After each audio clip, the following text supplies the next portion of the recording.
Unaweza ukaona ni mambo ambayo ni ya ajabu, lakini mimi sifi leo kwa mapenzi ya mtu yoyote.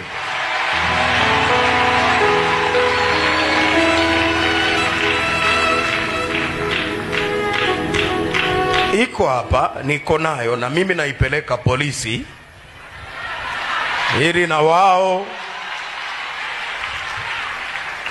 kwa sababu wewe hamwezi kunitumia message ya namna hiyo kwamba nijifunze kwa huyu aliyefariki. Manake ni kitu gani? Si ni kama sasa wananiambia kwamba na wewe kiko mlangoni, watakwenda kwenye kifo hicho kaburi kabla ya kwangu mimi.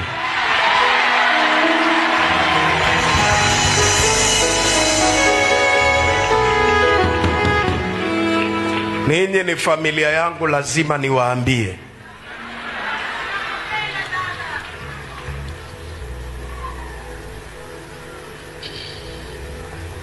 Na najua huku ndani wako wa maajenti wao wako huku ndani, wawafikishie ujumbe. Message hizo mimi nazipeleka polisi kesho.